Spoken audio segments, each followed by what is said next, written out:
सलमान अकरम राजा साहब फरमाए दीजिएगा कि ये वारंट्स की मौतली और यकायक ये रिलीफ किस तरह से आप देख रहे हैं, इसकी कोई नजीर मिलती है कि एक मुजरिम को की नजीर तो मेरी नजर में कोई नहीं है इसकी। ये तमाम मामला ही एक गैर मामूली नौयत का है। यूं था कि एक शख्स जो मुजरिम था उसको एक रियायत दी गई, हमारी कानून की जुबान में इसको पैरोल भी कहते हैं, लेकिन स्ट्रिक्टली ये पैरोल नहीं था। अदालत ने कहा कि आप इलाज के लिए 4 हफ्तों के लिए जा सकते हैं। फिर जब वो नहीं आए वापस तो अदालत ही ने ये कहा कि अब आपको मफरूर या फ्यूजिटिव फ्रॉम द लॉ तस्वुर किया जाएगा, एब्सकॉन्डर समझा जाएगा। अब जब एक एब्सकॉन्डर वापस आता है मुल्क में या जो अदालत का अहाता इख्तियार है उसमें, तो जरूरी यह समझा जाता है कि वापस वो वहीं जाए जहां से वो गया था। अब अगर वो मुक़य्यद थे, सजा याफ्ता थे, तो उनको जेल जाना था, वहां से इस्तदा करनी थी। किसी भी आगे अगर उन्हें प्रोटेक्शन दरकार थी, सस्पेंशन ऑफ सेंटेंस, बेल, जो कोई भी रिलीफ थी, उसका तकाजा वापस वहीं जाके करना था जहां से वो गए थे। अब ये कहना कि मेरा स्टेटस बेहतर हो गया है इन 4 सालों में, अगरचे मैं गया तो एक मुक़य्यद मुजरिम की हालत में था, लेकिन अब मैं वापस आया हूं तो जेल जाने से मुझे रोक दिया जाए, मुझे प्रोटेक्शन दी जाए। और इस दौरान जो जाहिर है अब वो दरखास्त दायर करेंगे अपनी सजा की मुअत्तली की भी, और वहां भी वो बेल मांगेंगे या सजा की मुअत्तली देंगे।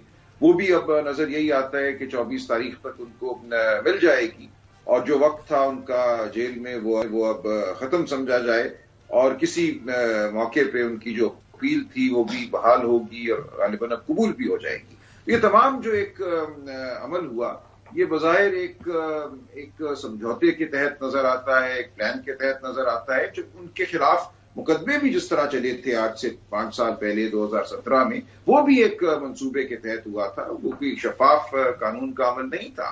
जिस तरह उनको नाअहल करार दिया गया बेटे से तनख्वाह ना लेने पर, वो एक इंतहाई बॉन्डी नौयत की जजमेंट थी।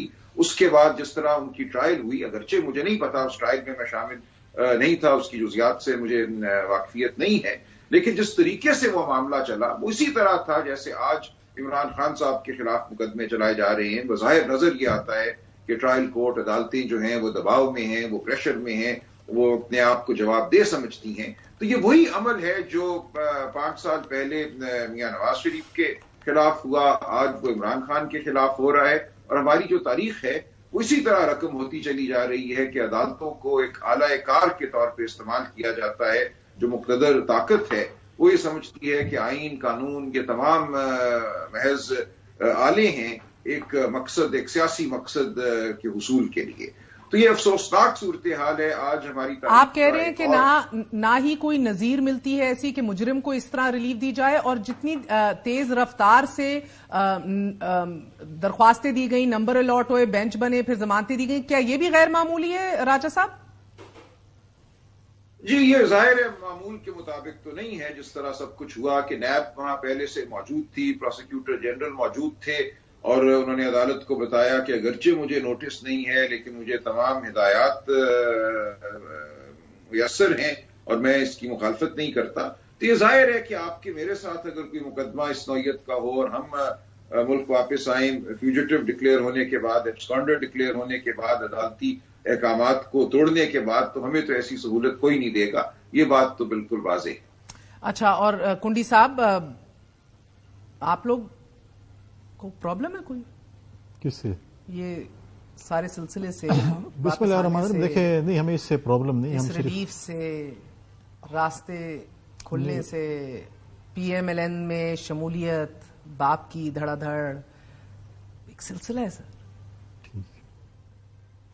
देखिए, हमने 5 साल एक जदोजहद का एक इतिहाद था हमारा, पीडीएम बनी, इत्यादि जमातें थे और हम इसी चीज़ पे थे कि 2018 में पीटीआई के चेयरमैन को जो है वो सेलेक्ट करके लाया गया, उनको जो है वो बैसाखियों के जरिए लाया गया, वॉट जो भी था।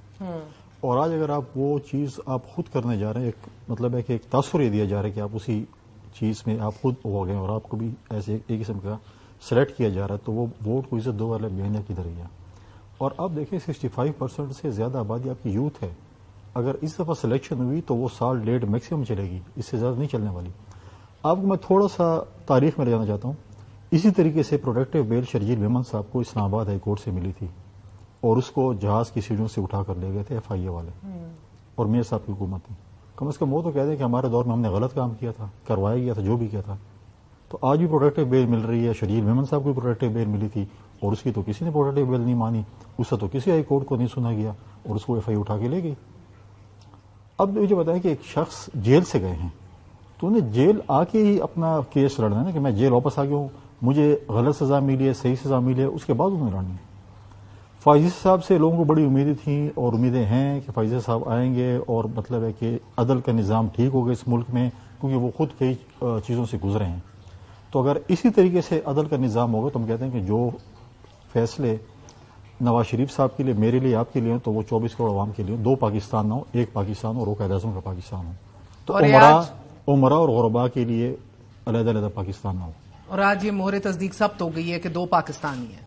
فی الحال تو نظر آ رہا ہے کہ 2 پاکستان بننے جا رہے ہیں, قائد اعظم کا پاکستان نہیں بننے جا رہا. دیکھیں پرابلم یہ ہے, پھر اگر یہ 2-3 سال بعد پھر یہ ہو جائیں کہ جی آپ پھر جلاوطنی کے لیے خدا نخواستہ تیار ہو جائیں, پھر آپ سچ خدشہ ہے آپ کو؟ یہ نہیں, میں تو یہ امید کرتا ہوں کہ جو انہوں نے ان کے ساتھ بقول P T I P M L N کی, نواز شریف کی ان کے ساتھ بہت زیادتی ہوئی, جی آئی ٹی میں افسران نے زیادتی کی, 21 گریڈ کے افسر کی کیا حیثیت تھی فار ایگزامپل, تو ہم نے 16 مہینے 21 گریڈ کے افسروں کے ساتھ کیا جو نے آپ کے ساتھ زیادتی کی.